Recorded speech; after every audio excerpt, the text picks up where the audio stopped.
It didn't even work on my mother. I brought a Japanese kid home one day. My mother said, I don't want that kind around. So I used reason, this years ago, and logic. Didn't work at all. So I said, if you can't change your mother, how the hell are you going to change the world? So I said, this is a lie now. I said, I was swimming in the East River, and there's a high wall, and I couldn't get ashore. And Masato, the Japanese kid, threw a lifesaver to me. My mother said, oh my God, you mean he saved your life? I said, yes. I was so rude to him, she said. I said, yes, you were. Please, Jacque, ask him to come here. I want to beg forgiveness. I said, I don't know if he'll come back now. That's to get her to plead with me. She says, I feel so terrible. Please, Jacque. Well, I called Miss Arrow, and I told him the whole story. So he knows. I said, the minute you walk in the door, I was going to hug you, God bless you, all the usual crap, you know. And at dinner, she was talking to him, really talking. So I walked out. I came back when Masato went to the washroom. I said to my mother, what do you think? She said, you know, he's just like you and I. He's a nice boy, has a nice family. I said, but he's a member of the yellow race. It's his face. She said, it's got nothing to do with it. He's a nice boy. I said, look, he's a Japanese, slammy-eyed. You can't trust him. She said, well, he's very nice. You're wrong. Now she's arguing with me. I'm giving her all the examples she gave me. Then, a month later, she really likes him. He's a nice kid. So she always puts her arm around Masato and calls him son and me. Once that was established, I said, Mother, he never saved my life. I said, you little devil, I would have never opened the door. You understand? But always tell the truth later if they can't understand it now. People are so involved in their own little values which they get from where they're brought up. The goddamn Filipinos, the goddamn Jews, the goddamn Swedes, get a dumb Irishman to clean out your cellar. You know, if you were brought up in Ireland, you say, he's a fine Irish lad. You'd speak like that. And if you're brought up in New Zealand, you'd say, how are you, mate? See, that's normal to that area. One more thing I want to say. In ancient Rome, they used to believe in many different gods. And when the Christians came to town, they believed in one God. They were disruptive to Rome. So they used to feed Christians to lions. You know that? Okay. They'd take their clothes off and they'd starve the lions for a week to get a better show. The whole family would come, kids and all. They say, Daddy, can we come next week to see Christians fed the lions? And he'd say, if you behave yourself. Now, is he dumb, insane? No. That's normal to that culture. What's normal to this culture is men fighting each other, punching each other in the head. That damages the brain. But we all go to prize fighting because it's a normal thing for this culture. In the future, this culture won't make the history books. It's so sick. But maybe there's certain things you can't say. A lot of sports are not good for people. They break their wrists, they injure their knees, and they don't shake hands and say it was a great game.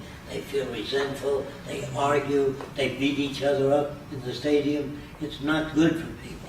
It really primes people for war, too, us against them. You know, my country, my team against them. So we got an educational job. The movie deals with that. If you have the time, I can tell you what the movie is about. Yeah. You want to know? Yes. Okay. It takes us on a trip 50 years into the future all around the world. Garden cities, flowers, canals, irrigation, the rebuilding of the world for all people. Art centers, music centers, shows all that. It shows children different than the children today.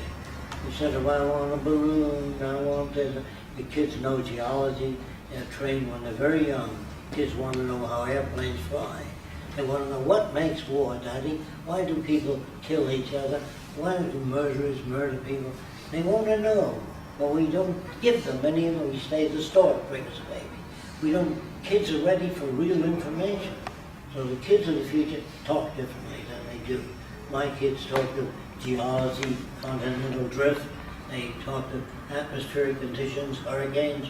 They never talk like babies, because I brought them up differently. Now, what happens is if you don't bring up kids sanely, you're going to have trouble. What you are talking is exactly the question that we for Portuguese want to understand, is that transition and how we help. Well, I want to ask one question. You told us we could help doing media. We write articles, we publish your content, we translate your content to Portuguese, that is a language spoken all over the world, so we help in that way.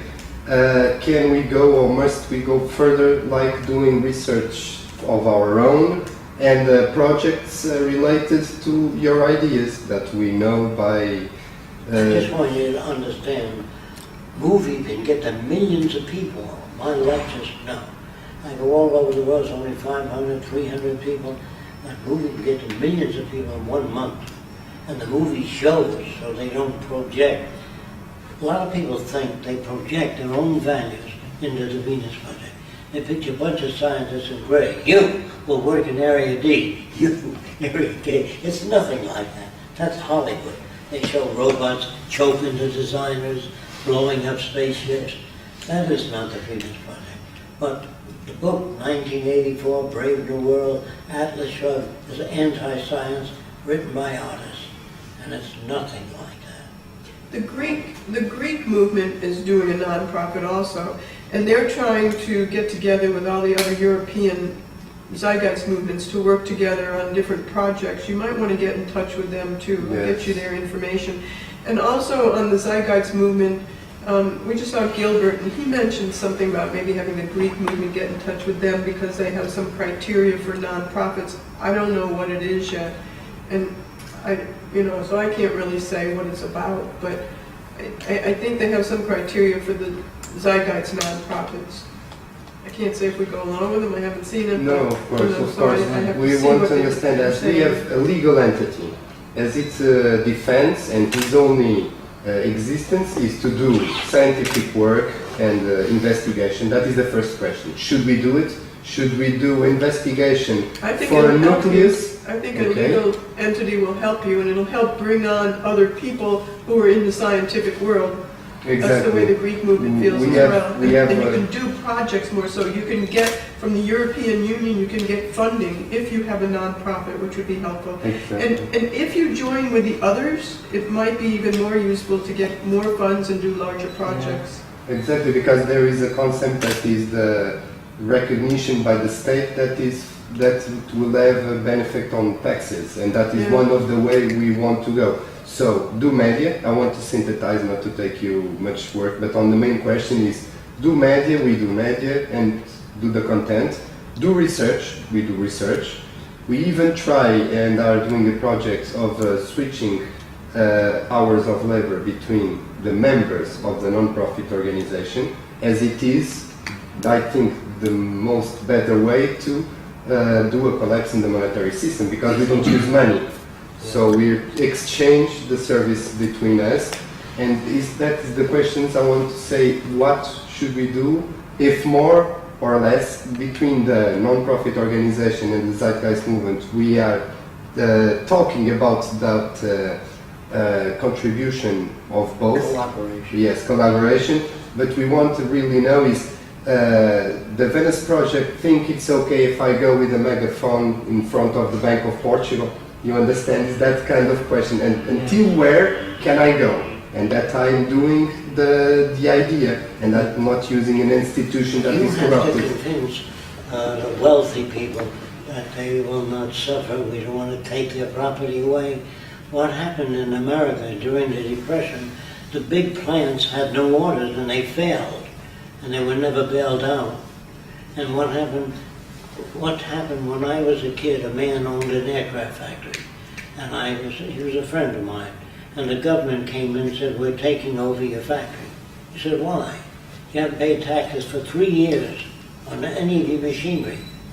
He said, I have no orders for airplanes, take the goddamn factory. When you don't sell automobiles, General Motors and Toyota's winning, you can't sell your factory. You understand what I mean? If you have an obsolete factory, you can't sell anything. If you make computer chips and he designs a chip 10 times faster than yours, you can't even sell your production equipment. You understand? So what happens to the capitalist, the guy with a lot of money and a cigar, he can't operate.